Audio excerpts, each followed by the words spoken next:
नमस्कार। महाराष्ट्र चुनाव में पोस्टर और नारों को जो तवज्जो दी जा रही है इस वक्त, जो नारे जो हैं वो चल रहे हैं, उसको लेकर बड़ा सियासी संग्राम जो है वो हो रहा है। उत्तर प्रदेश के मुख्यमंत्री योगी जो आदित्यनाथ हैं, उनका बयान बटोगे जो कटोगे सबसे ज़्यादा चर्चा में है। कांग्रेस अध्यक्ष खरगे ने इसके जवाब में नारा दिया, डरोगे तो मरोगे। प्रधानमंत्री मोदी बार बार कह रहे हैं कि सेफ रहेंगे, एक रहेंगे तो सेफ रहेंगे। ये सारे नारे जो है महाराष्ट्र में एक तरह का जो भड़काऊ या फिर ये कहें एक कम्युनल माहौल जो है वो बनाने में सक्षम हो गए हैं। अगर हम दूसरी ओर की बात करें तो अगर हम मौलाना खलीलुर रहमान सज्जाद नोमानी की बात करें तो वो जो है वो वोट जिहाद की बात कर देते हैं। उसके जो जवाब में जो है वहाँ पर देवेंद्र फडणवीस जो है वो कह देते हैं कि अगर वोट जिहाद की बात होगी तो हम धर्म युद्ध करेंगे। तो ये सारे जो नारे हैं उससे जो पूरा माहौल महाराष्ट्र का, खासतौर से महाराष्ट्र के चुनावों का, एकदम जो है वो कम्युनल हो चुका है। इस पे हम आज चर्चा करने जा रहे हैं। मैं चाहूँगा कि सबसे पहले हम जो हैं अपने जो वहाँ पर संवाददाता हैं अभिषेक, उनके पास चलें और उनसे ग्राउंड पे जानने की ये कोशिश करें कि जो वहाँ पर क्या माहौल चल रहा है, आखिर किस तरह के बयान वहाँ पर दिए जा रहे हैं और उससे माहौल कितना ख़राब हुआ है। लेकिन उससे पहले जो मैं बयानों की आपको जिक्र कर रहा था वो बयान मैं आपको सुनाना चाहूँगा। उसमें से कुछ बयान सुनाना चाहूँगा, सारे तो नहीं हो पाएंगे लेकिन कुछ बयान ज़रूर सुनाना चाहूँगा। हमारी मुंबई जोड़ने में विश्वास करती है, लेकिन कांग्रेस और अघाड़ी केवल और केवल तोड़ने की बात करते हैं। मुंबई में हर जाति समुदाय के लोग आते हैं, हर भाषा के लोग आते हैं, एक साथ रहते हैं, लेकिन महाअघाड़ी वाले जाति के नाम पर लोगों को लड़वाने में लगे हैं। कांग्रेस मजबूत होती चली जाएगी। मजबूत कांग्रेस सरकार में आकर एसटी, एससी, ओबीसी की उनको तबाह करेगी, आपका आरक्षण छीन लेगी। एक बात बहुत जरूरी हो गई है और वो है, एक है तो सेफ है, एक है तो बहनों और भाइयों, राष्ट्र से बढ़कर के कुछ नहीं हो सकता, कुछ नहीं हो सकता। और राष्ट्र तब सशक्त होगा जब हम एक रहेंगे, नेक रहेंगे, तभी नेक रहेंगे। बटेंगे तो कटेंगे। आप देख रहे हैं ना, बांग्लादेश में देख रहे हो ना, तो वो गलतियां यहां नहीं होनी चाहिए। बटेंगे तो कटेंगे, एक रहेंगे तो नेक रहेंगे। सुनो सुनो, अभी टाइम कितना है? हाँ, 15 मिनट है अभी। Very sorry, very sorry. 9:45 media वालों, 9:45 घड़ी चेक कर लो तुम्हारी भी।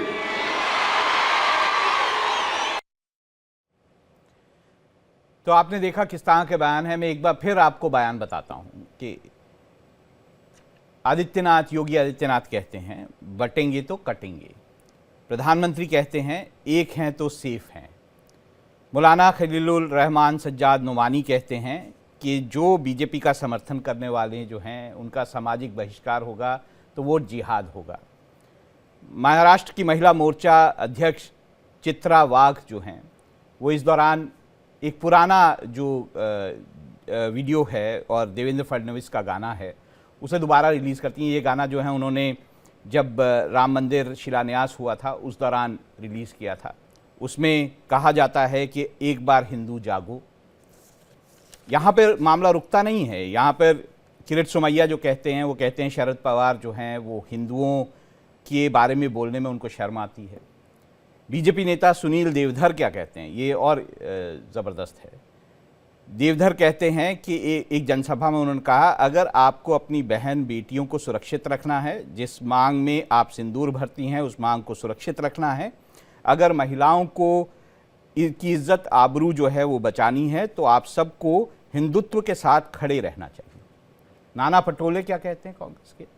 वो कहते हैं कि बीजेपी ने ओबीसी समाज जो है, ये बड़ा बुरा, उन्होंने बुरे शब्दों का इस्तेमाल किया कि बीजेपी ने ओबीसी समाज से कुत्तों जैसा व्यवहार किया और अब समय आ गया है कि बीजेपी को कुत्ता बनाया जाए। ये बयान जो है महाराष्ट्र में चल रहे हैं। महाराष्ट्र में कहा जा रहा है कि फतवा बनाम भगवा होना चाहिए। हम चलते हैं अपने सहयोगी जो हैं अभिषेक शर्मा, उनके पास चलते हैं। अगर वो वहाँ पे पहुँच गए, उनसे संपर्क हो सके तो ज़रूर मैं उनसे बात करना चाहूँगा। चलिए उनसे ज़रूर बात करेंगे, लेकिन हमारे साथ इस वक्त बहुत सारे मेहमान जो हैं वो जुड़े हुए हैं। डॉक्टर मोहम्मद अमीन जो हैं वो farmer director general, joint director हैं इलेक्शन कमीशन के। धनंजय गिरी हैं, स्पोक्स पर्सन हैं बीजेपी के। समीर चौगांवकर बहुत ही सीनियर जर्नलिस्ट हैं और महाराष्ट्र पे खास राजनीति पे उनकी पकड़ है। अक्षय जाधव हैं, स्पोक्स पर्सन कांग्रेस के हैं। संजय द्विवेदी स्पोक्स पर्सन शिवसेना उद्धव गुट के हैं। तो इन सब से बात करेंगे। मैं समीर चौगांवकर साहब से पहले शुरुआत करना चाहूँगा। समीर जी, आपने देखा इतना कम्युनल माहौल किसी इलेक्शन में? अगर आपने देखा हो तो ज़रूर मुझे बताएं।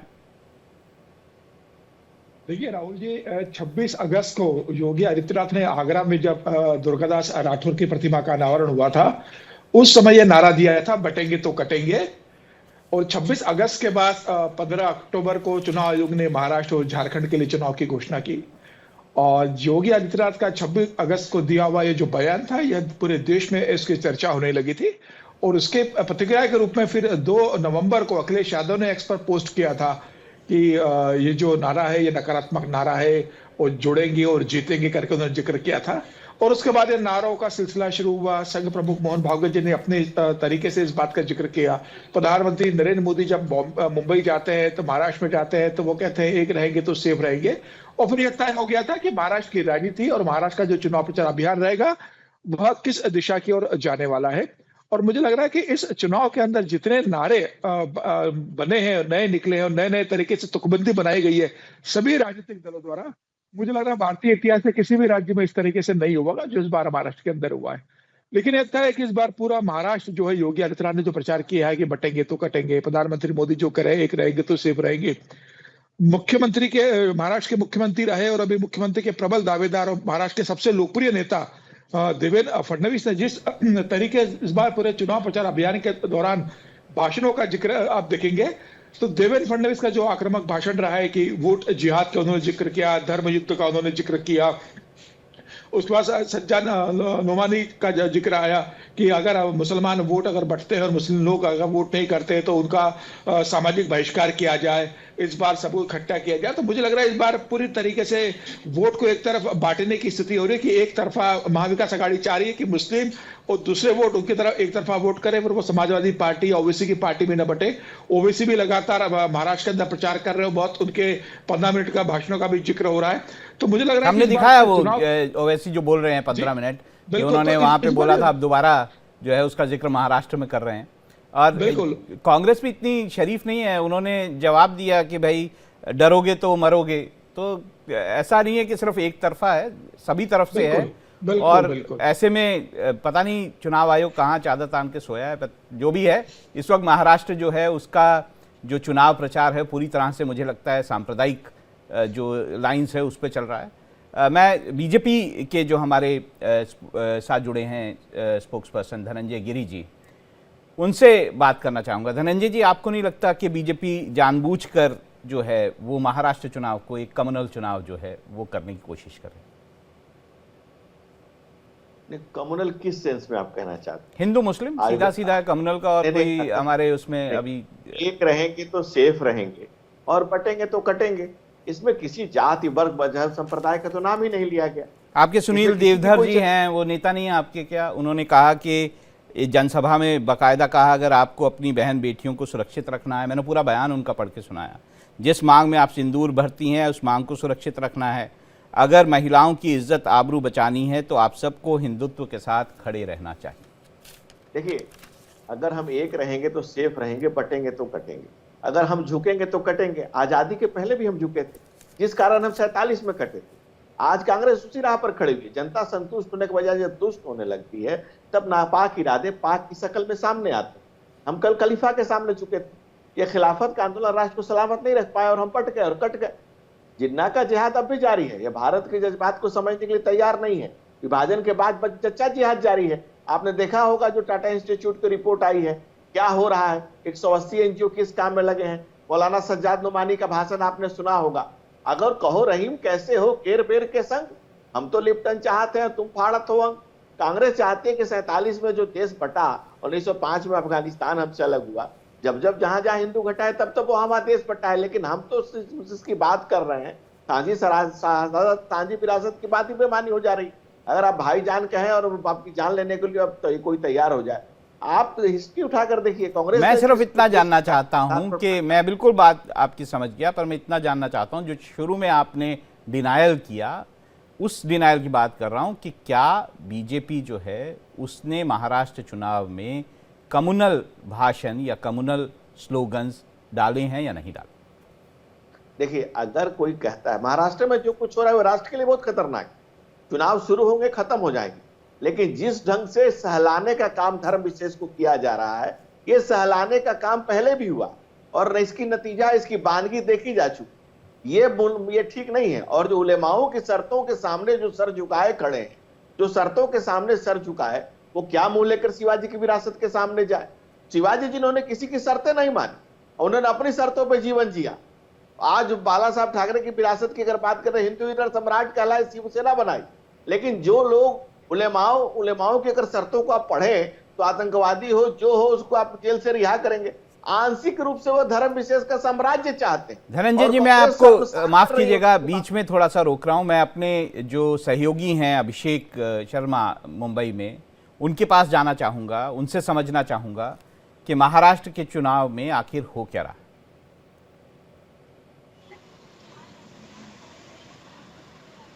अभिषेक, आपको मेरी आवाज आ रही है? आप मुझे सुन पा रहे हैं अभिषेक? सवाल दोहराइए से।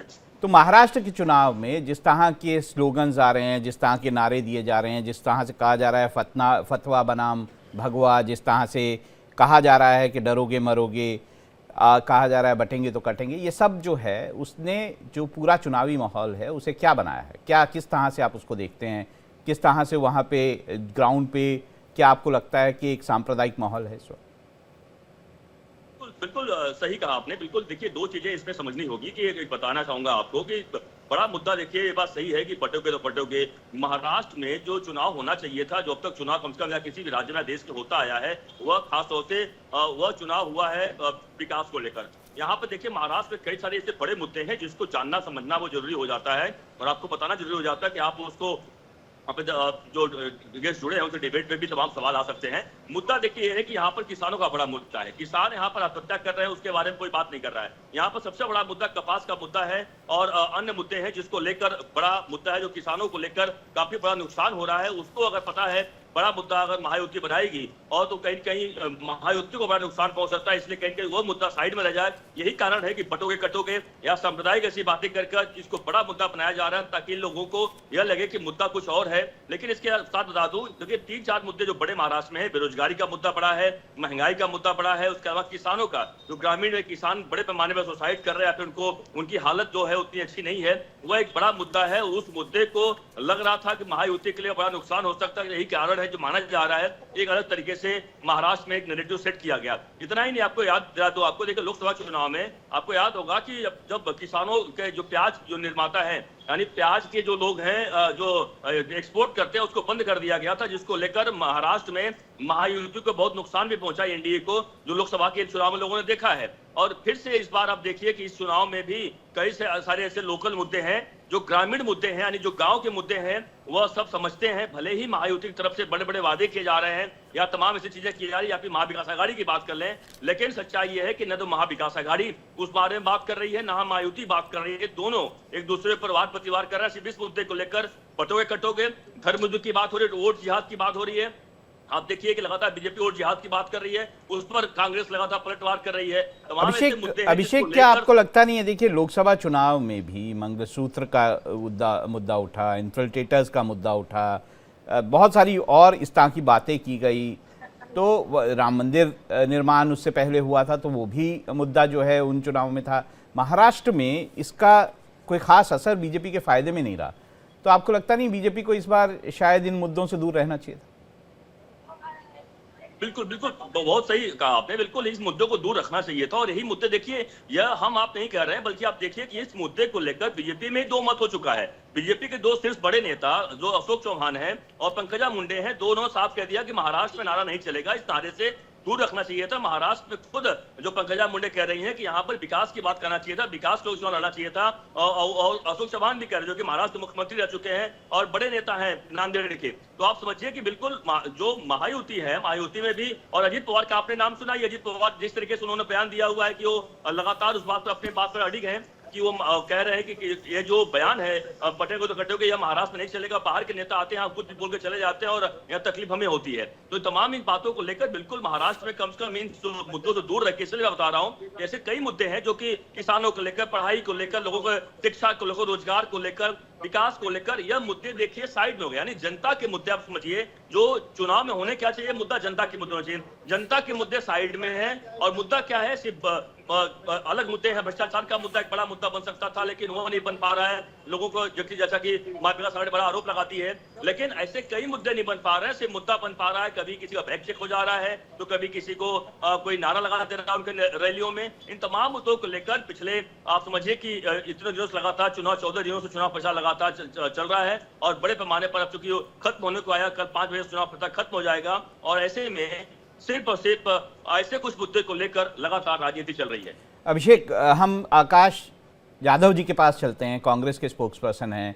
आकाश जी, दामन तो आपका भी बहुत साफ नहीं है, वो आप कह रहे डरोगे तो मरोगे, आपकी तरफ से जो कहा जा रहा है कि जातीय जनगणना हम कराएंगे, जातीय मुद्दे आप उठा रहे हैं, उसके ऐसा लगता है कि बीजेपी ने उसी मुद्दे के को देखते हुए यहाँ पर जो कटोगे तो मरोगे जैसा मुद्दा उठाया, आगे बटोगे तो मरोगे जैसा मुद्दा उठाया है, और आप संविधान को लहराते हैं और कहते हैं कि संविधान बीजेपी खत्म कर देगी। तो कहीं ना कहीं आप भी जो है जाति वाली राजनीति खेल रहे हैं और जो बीजेपी कह रही है वहाँ पर आप मुस्लिम तुष्टीकरण की बयान दिखाई देते हैं। देखिए, मैं तो सबसे पहले आपके संवाददाता अभिषेक शर्मा जी को बधाई देता हूं, उन्होंने वास्तविकता रखी महाराष्ट्र के चुनाव। देखिए, बीजेपी हमेशा से नफरत की राजनीति करती है। ये चुनाव आते ही डर फैलाने का काम चालू हो जाता है, चुनाव आते ही हिंदू खतरे में आ जाते हैं। मोदी जी 10-11 साल से केंद्र में सत्ता में है, इस देश के पंतप्रधान है, फिर भी अगर हिंदू खतरे में है तो कहीं ना कहीं मोदी जी असमर्थ है कि हिंदू की वो रक्षा कर सके, उनको अभी बाजू में हट जाना चाहिए। दूसरी बात मैं बता दूं आपको कि ये डर की राजनीति जो है, जब जब चुनाव होते हैं तो सब हिंदू होते हैं और चुनाव खत्म होते ही इस देश का दलित, इस देश का पिछड़ा, इस देश का आदिवासी शूद्र हो जाता है। हमने देखा है कि किस तरह योगी प्रशासन के द्वारा हाथरस में दलित की बेटी को जला दिया गया। मणिपुर देश भुला नहीं है किस तरह। यादव जी, हम आकाश जी हम थोड़ा जो है महाराष्ट्र चुनाव पे रहेंगे। ऐसा नहीं है, नाना पटोले साहब ने क्या कहा, आप भी जो है जातिगत राजनीति कर रहे हैं। नाना पटोले साहब ने कहा कि ओबीसी समाज को, अकोला में ओबीसी समाज को कुत्ते जैसा जो है व्यवहार करती है बीजेपी, आप लोगों को बीजेपी को कुत्ता बना देना चाहिए। आप भी तो जातिगत राजनीति में लिप्त हैं। नाना पटोले जी ने जो कहा है वो सच्चाई रखिए। ओबीसी की जातिगत जनगणना की बात कर रहे हैं कांग्रेस और आदरणीय राहुल गांधी, ये जो जातिगत जनगणना के खिलाफ है। क्या उनका अधिकार, उनका हक उनको मिलना नहीं चाहिए?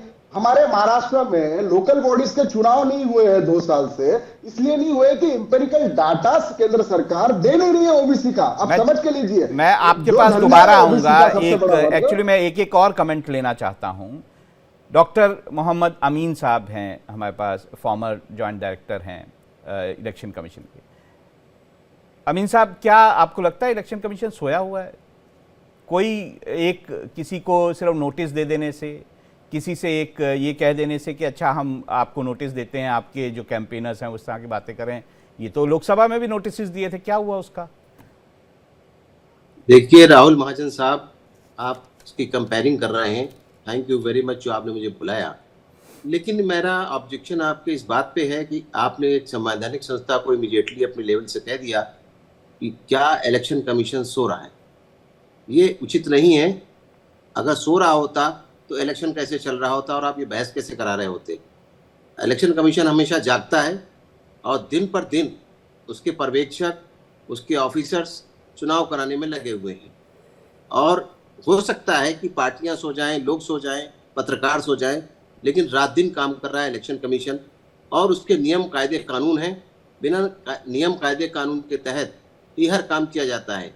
क्योंकि बात बात पे लोग कोर्ट चले जाते हैं, कोई सुप्रीम कोर्ट चला जाता है। इसलिए एक संवैधानिक संस्था है, उसको अपना भी देखना पड़ता है और प्रशासन का जो नियम है, जो कायदे कानून सरकार ने बनाए हैं, भारत सरकार के द्वारा बनाए गए और बना के संविधान में लागू किया गया, पार्लियामेंट में पास किया गया, उन्हीं संविधानों के तहत इलेक्शन होता है।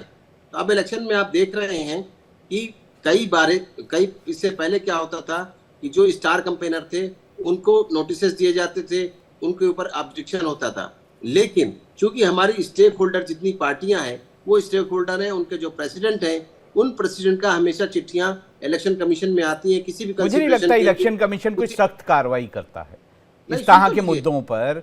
मुझे याद है, मुझे अच्छी तरह याद है 1987 में बाकायदा बाला साहब ठाकरे ने एक बयान दिया था हिंदुत्व को और मुसलमानों को लेकर। 1999 तक आपके इलेक्शन कमीशन ने ही उनको 6 साल के लिए बैन कर दिया था। बड़े ठाकरे साहब को, बाला साहब ठाकरे को, उनको गिल साहब ने 6 साल के लिए उनको। तो कहां गया वो इलेक्शन कमीशन जो सख्त कार्रवाइयां करता था? सुन तो लीजिए पहले, तो प्रोसीजर तो है ना कि हमारे वहां पर ऑब्जर्वर हैं, हमारे निर्वाचन अधिकारी हैं। अगर वो किसी तरह की कोई बात होती है और यहाँ पर कंप्लेंट आती है इलेक्शन कमीशन, मैं संजय द्विवेदी जी से भी मैं संजय द्विवेदी जी से भी कमेंट लूंगा इस पूरे मुद्दे पर।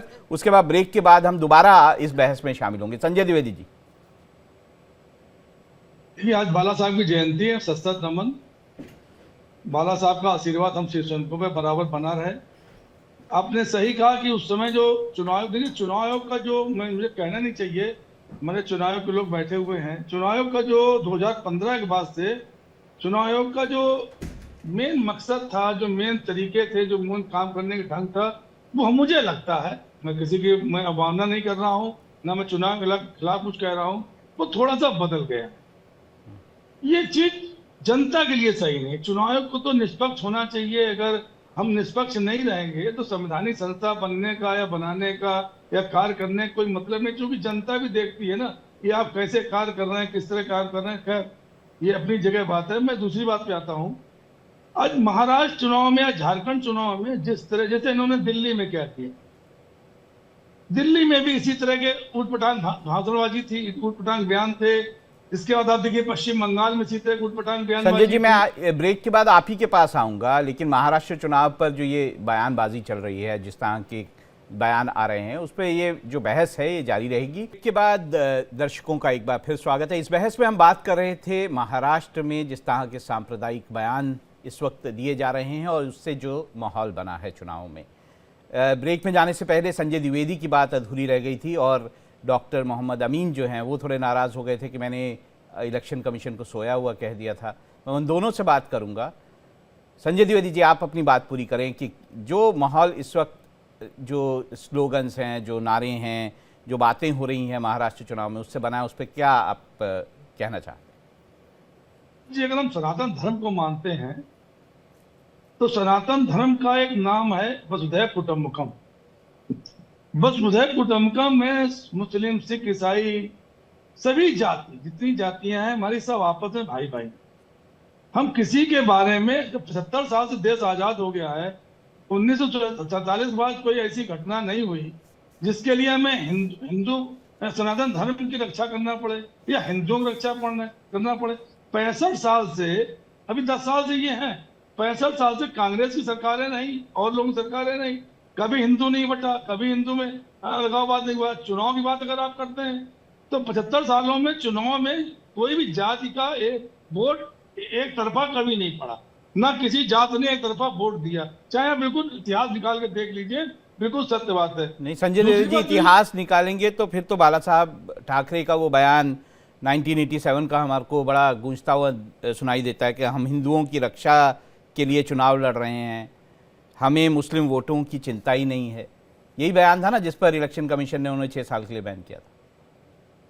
देखिए समय समय के परिवर्तन के साथ चीजें परिवर्तित होती रहती। बाला साहब ने, ठाकरे ने एक बात कही थी, शायद ये भी बयान आप निकाल लीजिए, उन्होंने कहा था मेरे बाद जो राष्ट्रीय अध्यक्ष बनेगा, क्या परिस्थितियां होंगी देश की या प्रदेश की, उस हिसाब से वो कार्य करेगा। अब निकाल लीजिए, ये भी बयान आपको मिल जाएगा, नहीं तो मैं आपके पास भेज दूंगा इस बयान को। तमाम ऐसे कमलाबाई कहते थे, देखिए हमारे भटक रहे सर, कमलाबाई बीजेपी कहते थे, आइए कमलाबाई कमलाबाई आ जाओ, कमलाबाई आ जाओ, कमलाबाई आ जाओ। देखिए वो विचारक थे, विद्वान थे, वो कार्टूनिस्ट थे, वो उन्होंने बहुत से विचार रखे होंगे, लेकिन उन्होंने साबिर शेख को मंत्री बनाया, कैबिनेट मिनिस्टर का मंत्री बनाया। आप ये भी देख लीजिए मेरी बात। और उन्होंने अब्दुल कलाम आजाद से लेके अब्दुल हमीद तक की उन्होंने पढ़ाई की, इसके भी यूट्यूब पे कैसे था, वो भी आप निकाल लीजिए। तो एक विद्वान व्यक्ति है, क्या बात कर रहा क्या नहीं कर रहा है, लेकिन उन्होंने कहा कि हमारे पास जो राष्ट्रीय प्रमुख बनेगा वो अपने हिसाब से संगठन को संजय जी, मैं आपसे बात करूंगा, लेकिन पहले मैं मोहम्मद अमीन साहब के पास जाऊंगा, धनंजय जी आपके पास भी आऊंगा, अभी आपको समय मिलेगा, पूरा समय मिलेगा संजय जी, पूरा समय मिलेगा। डॉक्टर मोहम्मद अमीन साहब, आपको क्या लगता है कि सेक्शन 123(3) और 3A अलाउ करता है इस तरह के बयानों का? आप मेरे से नाराज हो रहे थे। नहीं राहुल साहब, देखिए बात जो आप अभी कर रहे थे बाला साहब की, तो बाला साहब ठाकरे साहब ने परेल विधानसभा ये एक एग्जाम्पल है, लोकसभा चुनावों में किस तरह के बयान हुए, क्या एक्शन हुआ, FIR दर्ज कर दी आपने? गिल थे और उन्होंने उनको हटाया था कि 6 साल से वोटर लिस्ट से विड्रॉ कर दिया था। देखिए बात, सवाल इस बात का है, उसके बाद लोग कोर्ट में भी गए, सभी जगह गए। तो देखिए मैं एक चीज आपको बताना चाह रहा था, जो आप समझने की कोशिश करिए कि जब भी कोई ऑब्जर्वर या जब भी कोई पार्टी कंप्लेन करती है इलेक्शन कमीशन से, तो इलेक्शन कमीशन का प्रोसीजर है कि वो स्टेट इलेक्शन कमीशन जो हमारा हेड कर रहा है उसको हम लोग भेजते हैं, CO बोलते हैं इसको, ठीक है। उसके बाद वो ऑब्जर्वर को भेजते हैं, ऑब्जर्वर और जो जिला निर्वाचन अधिकारी है दोनों मिलके अपनी जब रिपोर्ट भेजते हैं, उस रिपोर्ट के आधार पर दिया जाता है। हर एक को कहने का अधिकार है, हर एक को सुनने का अधिकार है। पहले ये होता था कांग्रेस के पीरियड में, जो गिल साहब के ऊपर इल्जाम लगा था कि कांग्रेसी है, इसलिए उन्होंने बाला साहब को नोटिस दे दिया और उनका विड्रॉ कर दिया। ऐसा नहीं है, तो जब प्रोसीजर फॉलो होगा तो कुछ समय लगेगा। और जहां तक सवाल है कि अब 15 के बाद से जो है इलेक्शन कमीशन एक्टिव नहीं है, ऐसा नहीं है। अगर नहीं होता तो कैसे ये लोग जीत रहे हैं, कैसे राहुल गांधी दो जगह से जीत रहे हैं। चुनाव करवाना और चुनाव अच्छे ढंग से कराना, संविधान के तहत कराना, दो अलग बातें। इजाजत देता है, इस बात को आप बिल्कुल समझ लीजिए। हाँ, थोड़ा सा प्रोसीजर में लेट हो सकता है, लेकिन अब की बार क्या किया है राजीव कुमार जी ने कि अब की बार जो पार्टी के हेड हैं उनको नोटिस दिया जाता है। क्यों? कि हर कार्रवाई पार्टी के प्रेसिडेंट से शुरू होती है, चाहे टिकट के सिंबल पे साइन हो, सब लोग बैठे हैं पॉलिटिकल लोग, पार्टी के सिंबल पे साइन हो जिससे इलेक्शन लड़ते हैं, उसमें भी चाहे पार्लियामेंट का हो चाहे असेंबली का हो। और इसी तरीके से अगर नोटिस दिया जाता है, अब की बार हेड को दिया जा रहा है, थोड़ा सा लेट हो गया इसलिए, लेकिन सही प्रोसीजर। धनंजय गिरी साहब कुछ बोलना चाह रहे थे, उन्होंने हाथ उठाया था, उनसे बात कर लेते हैं। धनंजय जी, अपनी बात कही। देखिए राहुल जी, चुनाव आएंगे जाएंगे, पार्टियां बनेंगी बिगड़ेगी, ये देश रहना चाहिए और देश का जो संप्रभुता है वो रहनी चाहिए। उसी तरह से हर पॉलिटिकल पार्टी का जो मूल तत्व है वो रहना चाहिए। आज बाला साहब ठाकरे हिंदू हृदय सम्राट कहे जाते थे, आज उनका प्रस्थान दिवस है। आज ही उनको जमींदोज करने के लिए आप लग गए। आप कह रहे हैं कि देश में कोई खतरे में नहीं है, कुछ नहीं हुआ है, किसी की जरूरत नहीं है। और उन्होंने सारी पूरी जीवन की लड़ाई ही हिंदुओं के लिए लड़ी है, पूरे जीवन की उनकी यात्रा ही यही है। आपने उनकी यात्रा को ही समेट दिया, मटिया मेट कर दिया। बूढ़ा बंस कबीर का जो जन्मापूत कमाल, ये तो कमाल हो गया। आप जो कह रहे हैं, आप लड़िए, आप जिधर जाना है जाइए, जो करना है करिए, आप सेकुलरिज्म का चश्मा पहनना पहनिए, जो करना है करिए, लेकिन उनके इस महान विरासत को कम से कम उसको तो जमींदोज मत करिए, फिर चुनाव खत्म हो जाए। आकाश यादव कुछ जवाब देना चाहते हैं। आकाश जी बताइए, कुछ बोलना चाह रहे थे आप। दूसरी बात राहुल जी, मेरी बात मैं आऊंगा, आपके पास पूरा मौका मिलेगा। आकाश यादव जी। राहुल भाई, सबसे पहले तो मैं आपको बधाई देता हूं और इंडिया डेली को बधाई देता हूं।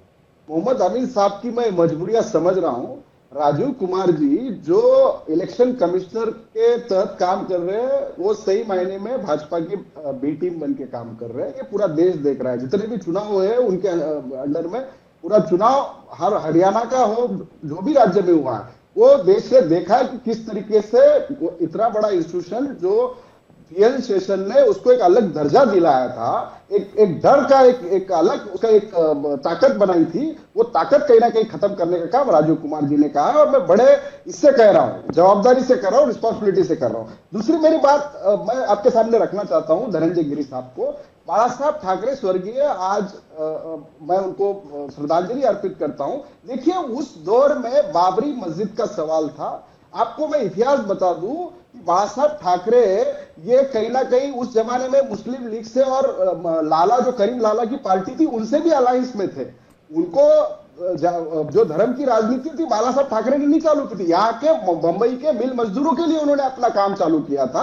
और जैसे जैसे राजनीति उनकी आगे गई तो उस वक्त बाबरी मस्जिद का एक बहुत बड़ा मसला देश के सामने खड़ा हुआ, और बाबरी मस्जिद गिरा के आज जो राम मंदिर बनाने का दावा करते तो उसमें बाला साहब ठाकरे का बहुत बड़ा योगदान है। धनंजय गिरी जी ये भूल गए। मैं समीर जी के पास जाना चाहूंगा। समीर जी आपको एक मिनट लूंगा आपका, बताइए। आजल जी, मेरा धनंजय गिरी साहब से सवाल है, क्या इस देश के हिंदुओं को एमएसपी अपने जो गैस सिलेंडर है वो 400 के भाव में मिल रहा है और दूसरे धर्म वालों को 1200 के भाव में मिल रहा है? क्या इस देश का हिंदू किसान उसको एमएसपी के हिसाब से सोयाबीन का भाव 10,000 मिल रहा है, कपास का भाव 15,000? ये बात दूसरी है कि जो इस तरह के मुद्दे हैं, जो आम लोगों के मुद्दे हैं, वो कहीं ना कहीं सारे शोर में गौन हो गए हैं। मैं समीर जी के पास जाऊंगा। समीर जी, आपको लगता है जो बात हम इलेक्शन कमीशन के बारे में कह रहे थे, क्या आपको लगता है कि इलेक्शन कमीशन जो लोगों की नज़र में, देखिए कोई इंस्टीट्यूशन बहुत बेहतरीन काम कर रहा हो, बहुत अच्छी बात है, लेकिन उसे लोगों की नज़र में, जनता की नज़र में भी अपना जो दामन है उसे पाक साफ रखना होता है। आपको क्या लगता है महाराष्ट्र के चुनाव में जिस तरह की चीज़ें हो रही हैं, इससे पहले लोकसभा चुनावों में लोगों ने जिस तरह के स्लोगन दिए थे, क्या इलेक्शन कमीशन जनता, भारत की जनता की आंखों में पाक साफ दिखाई देता है? देखिए, चुनाव आयोग एक संवैधानिक संस्था है, लेकिन उसकी भी एक लिमिटेशन है। अगर हम ये उम्मीद करें कि चुनाव आयोग तत्काल कोई निर्णय ले लेगा, देखिए व्यक्ति पर निर्भर करता है। इसी चुनाव आयोग में टीएन शेषन जैसे मुख्य चुनाव आयुक्त रहे हैं, और वो किस तरीका का उनका व्यवहार था, किस तरीके से वो काम करते थे, तो व्यक्तियों पर निर्भर करता है कि उस पद पे कौन बैठा है, वो किस तरीके से अपने अधिकारों को इस्तेमाल करता है, वो किस तरीके से चीजों को लेकर जाता है। ये भी बात बहुत निर्भर करती है कि क्योंकि संस्था को चलाने वाले तो व्यक्ति ही होता है उसमें बैठा हुआ, वो किस तरीके से संस्था को लेकर जा रहा है, किस तरीके जनता में परसेप्शन बन रहा है और वो किस तरह से लेके जा रहा है, उस पर निर्भर करता है।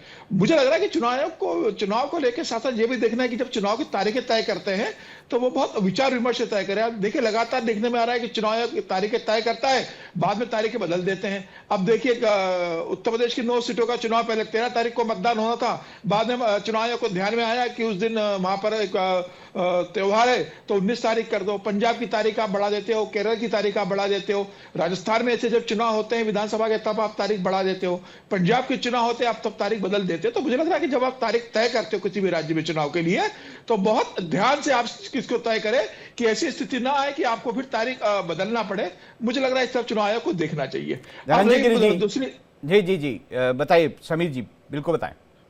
और दूसरी बात यह है कि जिस तरीके से चुनाव महाराष्ट्र का बढ़ गया, और देखिए जिस तरीके से कांग्रेस ने इसे कम्युनलाइज करने की कोशिश की शुरुआत से लेकर, और जो देवेंद्र फडणवीस लगातार मालेगांव मॉडल का जिक्र करते रहे, जिस तरीके से अभी उद्धव बाला साहब ठाकरे के जो सुरेश प्रभु और सुनील प्रभु और सचिन अहिर जिस तरीके से मौलाना के साथ बैठक करके फतवे जारी करवा रहे थे कि भाई महाविकास आघाड़ी को वोट किया जाए, मुझे लग रहा है कि इस तरीके से जो बैठकें हुई है उससे सचेत करने का काम देवेंद्र फडणवीस ने किया है कि भाई एक तरीके से वोट जिहाद हो रहा है, पूरा एक तरफा वोट मालेगांव पैटर्न में पड़ने जा रहा है।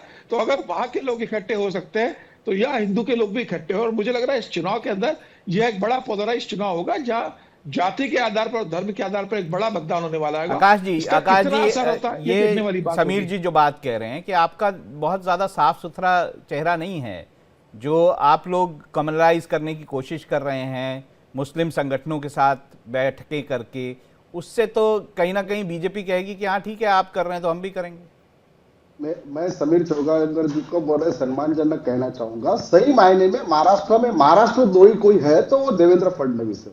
जिसने महाराष्ट्र की मुंबई की जमीनें अदानी को दे दी, यहाँ के पूरे उद्योग गुजरात भेज दिए, यहाँ पे भ्रष्टाचार का एक नया आयाम इन्होंने शिंदे फडणवीस और अजित सरकार ने महाराष्ट्र में रखा है। महाराष्ट्र की अस्मिता का चुनाव यहाँ होने जाने वाला है। और मैं आपको याद दिला दूं कि बटेंगे तो कटेंगे, एक है तो सेफ है, ये कम्युनल नहीं है तो क्या है? आप खाली नैरेटिव सेट कर रहे हैं। जब आपके नेता जो हैं मुस्लिम संगठनों के साथ बैठते हैं तो वो कम्युनल नहीं हो जाता। राहुल जी, मैं आ रहा हूं। कोई मुस्लिम संगठन को उस तरीके से कोई पत्र नहीं दिया है, ना कोई वादा किया। ये भाजपा ने नैरेटिव अपना सेट किया है कि उनको कम्युनलाइजेशन करना है, क्योंकि इनके पास बताने के लिए कुछ नहीं है महाराष्ट्र में। आज अमित शाह को उनकी विदर्भ की सब सभाएं रद्द करनी पड़ी। संजय द्विवेदी जी बहुत देर से वेट कर रहे हैं। संजय जी, आप आकाश जी का कोई जवाब देना चाह रहे थे, आकाश जी की बात का।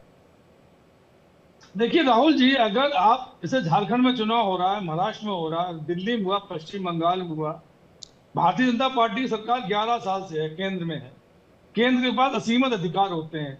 अगर इन्होंने विश्वास पैदा किया होता राज्यों के ऊपर, अगर ये जो राजी साम्प्रदायिकता फैला रहे हैं, अगर ये न फैला के अगर विश्वास पैदा किया होता, उनको महंगाई से बचाया होता, बेरोजगारी से बचाया होता, दल बदल कानून का विरोध नहीं किया होता।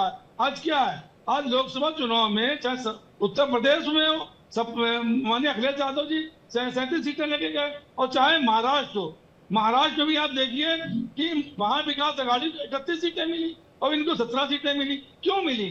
देखिए, आप जो बात कह रहे हैं कि सुनील प्रभु जी उनसे मिलने गए, उनसे मिलने गए, अरे भैया राजनीतिक व्यक्ति सबसे मिलने जाएगा, सबसे वोट मांगेगा, इसमें कौन उन्होंने तूफान ला दिया?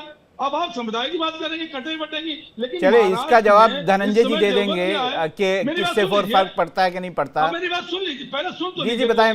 पूरी बात ही नहीं होने देते हैं क्या? थोड़ी लंबी हो जाती बात, तो मैं बीच में दूसरों को भी मौका देने के लिए रोक देता हूँ। अरे हमें तो मौका दे ही नहीं रहे मालिक। जी बताइए। थोड़ा हमारे पर दया कर दीजिए, थोड़ा दया कर दीजिए मेरे ऊपर। बिल्कुल बोलिए संजय जी, बिल्कुल बोलिए। कटे बटेंगी राजनीति की जगह अगर उन्होंने 2.5 साल में जो 17 प्रोजेक्ट वापस भेज दिए, धरावी की जमीन धरावी अडानी को दे दी, और धरावी के नाम अमित शाह जी ने लिया, और अमित शाह जी के साथ मीटिंग कर रहे थे अडानी, जिनका शरद पवार जी ने कहा कि हम आते मीटिंग कर रहे थे। और किस बात की मीटिंग थी? सरकार बनाने की, तोड़ने की। और उस आदमी को अगर भारतीय जनता पार्टी धरावी प्रोजेक्ट दे रही है, 7-5 प्रोजेक्ट और दे रही है, और शिंदे शांति से बैठे मुख्यमंत्री बन गए। चलिए आपकी बातों का जवाब धनंजय जी से लेते हैं। धनंजय जी आप कृपया जवाब। ऐसे ही बैठे रहते हैं गुलामों की तरह। ठीक है संजय जी, मैंने आपको मौका दिया, धनंजय जी से बात करते हैं। धनंजय जी बताएं। राहुल जी, सिलसिलेवार बात करते हैं। कहते हैं ना कि सारी उम्र, प्रधानमंत्री ने पार्लियामेंट में कहा था कि सारी उम्र गाली बेही भूल करता रहा, धूल चेहरे पर थी आईना साफ करता रहा। जनता आपको वोट नहीं दे रही, आप जाति की जलेबी बना रहे हैं, संविधान को खतरे में दिखा रहे हैं, भले भीतर से खाली है जैसे आपका दिमाग, लेकिन आप जनता को मैं वो शब्द इस्तेमाल नहीं करना चाहता, आप जनता के बीच में गलत नैरेटिव तैयार करना चाहते। आप एक सम्मानित अधिकारी के ऊपर सवाल उठा रहे हैं कि मैं इनकी मजबूरी समझता हूं। क्या मजबूरी थी कि चुनाव आयुक्त हटने के बाद 2 बार आपके यहाँ राज्यसभा सांसद रहे? कांग्रेस कल्चर में इसी तरह के कल्चर पैदा होते हैं कि चुनाव आयुक्त हटते हैं, 2 साल बाद 2 टर्म राज्यसभा रहते हैं। तो किस तरह का नैरेटिव क्रिएट? हिंदू किससे डर रहा है? किससे डर रहा है? कौन डरेगा और कौन मारेगा? आज हिंदू सत्ताधारी कभी अलग हुआ ही नहीं है, चाहे मैं हूँ, चाहे यादव हो, चाहे मुसलमान हो, चाहे ओबीसी, जो भी। संजय जी धनंजय जी को बात करने दीजिए, आपको मौका मिला, धनंजय जी को भी बात करने दीजिए। जी धनंजय जी। भाई बाला साहब ठाकरे की विरासत को आप जमींदोज करके आए हैं और आपको जनता जमींदोज करने की तैयारी में है, तो आप इतना क्यों फ्रस्ट्रेट हो रहे हैं? आपके फ्रस्ट्रेशन दिख रहा है, इतना फ्रस्ट्रेट मत होइए, इतना फ्रस्ट्रेट मत होइए, थोड़ा धीरज रखिए। अभी दुकान बंद करने में 1 सप्ताह बाकी है, 20 तारीख को आपकी विदाई होगी, 23 को तालाबंदी होगी, अभी समय है, 2-4 दिन और फ्रस्ट्रेशन को बचा। पर धनंजय जी एक बात तो बनती है ना कि ये सारे जिस तरह के बयान आए हैं उसमें जो जनता के मुद्दे हैं वो तो गौन हो गए ना बात हो रही है कि नौकरी कैसे मिलेगी, ना बात हो रही है किसानों की फसलों की बात हो रही है, ना बात हो रही है कि भाई जो महंगाई है उस पर कुछ बात कर लें, ना बात हो रही है कि राहुल जी मैं आपकी बात का जवाब दे देता। आज दुनिया के जितने बड़े विचारक हुए, या मार्क्स हुए, मिल्ची हुए, मैकमरस हुए, प्रोफेसर लास्की हुए, बाबा साहब डॉक्टर भीमराव अम्बेडकर हुए, ज्योतिबा फुले हुए, महात्मा गांधी हुए, जितने बड़े विचारक हुए दुनिया के, उन सभी का सार तत्व आदरणीय प्रधानमंत्री नरेंद्र मोदी ने दिया। क्या? सबका साथ, सबका विकास, सबका विश्वास, सबका। नहीं, आज तो वो कह रहे हैं ना एक है तो सेफ है। एक मिनट राहुल जी, मैं उसी बात पे आ रहा हूं। मैंने हम लोगों ने इकोनॉमी को जिस पोजीशन पर ले जाके खड़ा किया, देश को जिस अर्थव्यवस्था पर खड़ा किया, हम लोगों ने क्या कहा कि 5-10वीं अर्थव्यवस्था को 5वीं बनाए, 5वीं को तीसरी बनाए। लेकिन कांग्रेस कल्चर में ये कहां से आता है कि मुल्क के ऊपर मुसलमान और जिहाद इस्लाम पर जब संकट आता है तो उसके लिए जो युद्ध किया जाता है उसको जिहाद कहा जाता है। इस्लाम को फैलाने के लिए जो युद्ध किया जाता है उसे गजवा कहा जाता है। तो जब कहा जाता है वोट जिहाद करना है, जब मौलाना की शर्तें लिखकर मौलाना नुमानी प्रेस कॉन्फ्रेंस कर रहे हैं, ये मुल्क में किसको नहीं दिख रहा? हम तो कह रहे हैं मुल्क मुसलमान भी इसी माटी का है, उसके भी बेहतरी का प्रयास करें। हमने तो किसी को अलग नहीं कहा, किसी को अपने से डिफरेंशिएट नहीं किया, लेकिन मुसलमान को वोट बैंक बना के रखना है। तच्चर कमेटी की रिपोर्ट आई किसके समझ में? चलिए, बात आपकी समझ में आ गई। मोहम्मद अमीन साहब कुछ बात कहना चाह रहे थे, बीच में उन्होंने हाथ उठाया था। अमीन साहब, मैं ये कहना चाह रहा था कि जो गिल साहब थे उन्होंने अपने कांग्रेस के सपोर्ट में बाला साहब को जो है बैन किया था, 6 साल का वोटर राइट छीन लिया था। उनको जो है एमपी बनाया गया और उनको यूनियन मिनिस्टर बनाया गया। ये दर्शाता है कि उस वक्त इलेक्शन कमीशन इन्फ्लुएंस था कांग्रेस से। अब का इलेक्शन कमीशन अपनी सामाजिक प्रक्रिया और कानूनी प्रक्रिया देखते हुए और कायदे कानून संविधान के साथ चल रहा है, थोड़ा डिले हो सकता है। तो अमीन साहब, दुख क्यों हुआ जब मैंने इलेक्शन कमीशन पे बात कही थी? आप खुद ही इलेक्शन कमीशन की बात बता रहे हैं, तो दुख क्यों हुआ? ये तो बातें हमें भी पता है ना कि कांग्रेस के वक्त में कौन कौन से ऐसे इलेक्शन कमिश्नर हुए हैं। आज बीजेपी का नाम हमारे से जोड़ते हैं इलेक्शन कमीशन से। इलेक्शन कमीशन अपना काम कर रहा है, ये कहना क्या मतलब है? इसी तरह ममता बनर्जी भी चिल्ला रही थी इस वक्त, मेरे रिकॉर्ड देख लीजिए उठा के, मैंने ये कहा था कि इलेक्शन कमीशन अमित शाह जी के लिए और नरेंद्र मोदी जी के लिए काम नहीं कर रहा है। इलेक्शन कमीशन इलेक्शन के लिए काम कर रहा है, और जीत गई तो मुंह बंद हो गया। आपने कहा ना कुछ इलेक्शन कमिश्नर के नाम लिए, आपने गिल साहब का नाम लिया, वो कांग्रेस के लिए काम कर रहे थे, यही बात हुई ना? जी सही बात है, बिल्कुल। तो और भी इलेक्शन कमिश्नर, ऐसा नहीं है, मैं नाम ले सकता हूँ उनके भी। के बाद वो बने ना एमपी मिनिस्टर, वो क्या दर्शाता है? नहीं, ऐसे और भी इलेक्शन कमिश्नर हुए हैं जो पार्टियों के लिए काम कर रहे थे, तो कहां से पाक साफ हो गई एक ऐसी संवैधानिक संस्था? नहीं, प्राइम मिनिस्टर और होम मिनिस्टर के लिए इलेक्शन कमीशन काम नहीं करता, दिस इज वेरी पक्का, आई एम श्योर। नहीं, मैं उनके लिए कह ही नहीं रहा, मैं तो ये कह रहा हूँ कई इलेक्शन कमिश्नर जो हैं वो कई पार्टियों के लिए काम करते हुए दिखाई दिए ना पास्ट में। मुझे बताइए ना, तो पास्ट में दिखाई दिए, तो ऐसे में तो कैसे आप बात कर सकते हैं कि पाक साफ रही है संस्था? राहुल साहब, मैं जानना चाहता हूं कि किस इलेक्शन कमिश्नर ने बीजेपी के लिए काम किया और बीजेपी। मैं तो बीजेपी कांग्रेस की बात ही नहीं कर रहा हूं साहब, मैं तो ये बोल रहा हूँ, मैं तो इलेक्शन कमीशन की बात कर रहा हूँ। बीजेपी कांग्रेस की तो आप बात कर रहे हैं, इलेक्शन कमिश्नर्स की बात कर रहा हूँ। तो मैं तो इलेक्शन कमिश्नर्स की बात कर रहा हूँ ना कि हुआ ऐसा। समीर जी, आप बहुत अच्छी तरह इलेक्शन कमीशन की हिस्ट्री जानते हैं। क्या आपको लगता है कि इलेक्शन कमीशन को भी अपना जो छवि है उसे बेहतर करने की जरूरत है? इलेक्शन कमीशन को अच्छा लगता है, दो राय देखिए, मुझे लगता है कि इलेक्शन कमीशन एक संवैधानिक संस्था है, और जब से देश के अंदर चुनाव हुए हैं, पहले चुनाव से लेकर अगर अभी तक 18वीं लोकसभा का चुनाव देखें, तो मुझे लग रहा है कि चुनाव आयोग को धन्यवाद देना चाहिए कि जिस परिस्थिति में उसने चुनाव करा है, किसी एक चुनाव आयोग पर हम आरोप लगा दे कि वह कांग्रेस के साथ था और कोई दूसरा नहीं था, मुझे लग रहा है पूरी संवैधानिक संस्था पे प्रश्न खड़ा होता है। हमें सबको मिलकर यह कहना चाहिए कि अगर चुनाव आयोग ने चुनाव करवाए हैं तो वह निष्पक्ष चुनाव करेगा। अगर हम संवैधानिक संस्थाओं पर या चुनाव उसके किसी एक चुनाव आयुक्त के ऊपर प्रश्न उठाएंगे कि वो कांग्रेस से था, वो बीजेपी से था, तो मुझे लग रहा है ये ठीक नहीं है। ऐसे नागरिक हमें संवैधानिक संस्था पर भरोसा करना चाहिए। लेकिन दूसरी तरफ वही चुनाव आयोग का भी यह काम है कि वह जनता की नजरों में उतना ही एक पारदर्शी से चुनाव करे और उसकी संवैधानिक संस्था की जो छवि है वह बनी रहे कि वह निष्पक्ष है। यह बनाना, छवि बनाने का, जनता की नजर में छवि बनाने का काम भी चुनाव आयोग को देखना होगा कि जनता में उसकी छवि कैसे बन रही है, और वो जितने कड़ाई से चुनाव और जितने निष्पक्ष चुनाव कराएगा देश के हित में, देश के लोकतंत्र के लिए अच्छा होगा। भाई पूरा देश चुनाव आयोग पर निर्भर रहता है, तो चुनाव आयोग को देखना पड़ेगा कि वह कितने निष्पक्ष चुनाव करवा रहा है, उसकी छवि कैसी बन रही है। मुझे लगता है कि देश में निष्पक्ष चुनाव होते हैं, चुनाव आयोग को उसे और बेहतर बनाने के लिए वो क्या इसमें बदल कर सकता है, कैसे और बेहतर करने की कोशिश करता है, दिशा में काम करे। मुझे अपने चुनाव आयोग के ऊपर पूरा भरोसा है कि देश में पहले चुनाव से लेकर 18वीं चुनाव तक जितने चुनाव है सभी बहुत अच्छे ढंग से चुनाव आयोग ने करवाए। इसके लिए मैं चुनाव आयोग को धन्यवाद देता हूं, लेकिन चुनाव आयोग को अपनी छवि के लिए भी ध्यान रखना चाहिए। आकाश यादव जी कुछ बात करना चाहते हैं। आकाश जी, वैसे मेरे को लगता है कांग्रेस फिर चुनाव आयोग पर ही कुछ ना कुछ सवाल उठाएगी, पर हाँ अपनी बात कहिए। देखिए, मोहम्मद अमीन साहब को मैं पूछना चाहता हूं, क्या आप गिल साहब के बारे में और कांग्रेस के बारे में बता रहे हैं, तो आप कहना चाहते हैं कि आज राजीव कुमार जी जो कर रहे हैं वो उचित है, आप तुलना कर रहे हैं? दूसरी बात, मोदी सरकार जब संविधान को ही नहीं मानती है तो संवैधानिक संस्थाओं को क्या मानेंगी? और मैं आपको बता दूं मोहम्मद अमीन साहब, इस देश का लोकतंत्र अगर टिका है, इस देश के डेमोक्रेसी को अगर फिनोमिनली टिकाना है तो चुनाव आयोग का निष्पक्ष होना ये बहुत जरूरी है, नहीं तो इस देश का लोकतंत्र ही खत्म हो जाएगा और वो होने जा रहा है, उसका खतरा मंडरा रहा है। आने वाले समय में इस देश का लोकतंत्र बचाना है तो चुनाव आयोग को कहीं ना कहीं निष्पक्षता से, रिस्पॉन्सिबिलिटी से काम करना पड़ेगा। और आपको भी, आप एक बड़े अफसर रहे हैं चुनाव आयोग के, आप पिछला कोई गिल का फिर इस देश के जितने भी सुप्रीम कोर्ट के जस्टिस रहे जो अभी राज्यसभा संसद में, क्या सब पे आरोप लगाएंगे? क्या इस देश के लोकतंत्र में इनको अधिकार नहीं है पॉलिटिक्स में आना?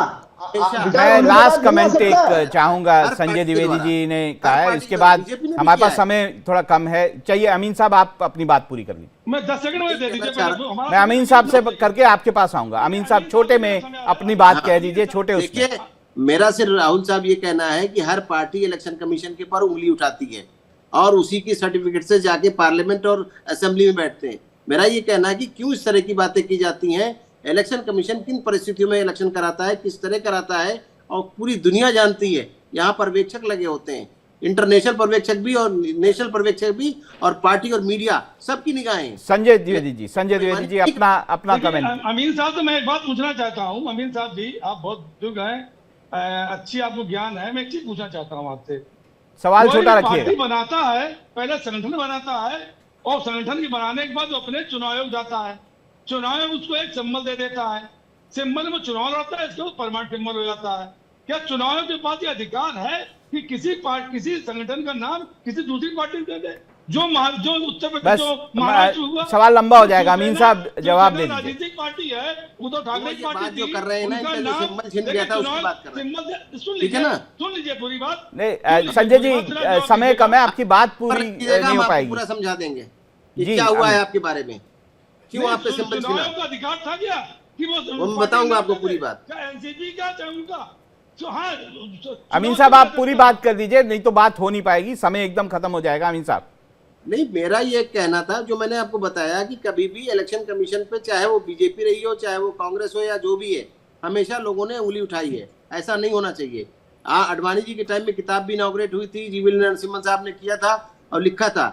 कभी भी किसी को विश्वास नहीं था, लेकिन जब कार्य प्रणाली हुई, अब पावर में बीजेपी है तो बीजेपी तो चुप रहेगी, कांग्रेस लगाएगी। कांग्रेस जब पावर में थी तो बीजेपी लगाती थी। नहीं, जब बीजेपी के नेताओं ने भी इलेक्शन कमीशन पर सवाल उठाए हुए हैं, ऐसा नहीं है कि बीजेपी नेताओं ने इलेक्शन कमीशन में सवाल नहीं उठाए हैं। लेकिन महाराष्ट्र चुनाव में जो हमारी बहस थी, जिसमें हम बात कर रहे थे किस तरह की जो स्लोगन्स दिए जा रहे हैं, किस तरह की बातें वहाँ पे की जा रही हैं, जिसके कारण पूरा माहौल जो है महाराष्ट्र चुनाव में वो कहीं ना कहीं जो है उसमें सांप्रदायिक रंग घुलता हुआ नजर आ रहा है। इस महाबहस में आज इतना ही, मुझे दीजिए इजाजत। लेकिन इंडिया डेली पर खबरों का सिलसिला भी जारी है, कुछ और अपडेट आपको देंगे, कुछ और खबरें आपको बताएंगे।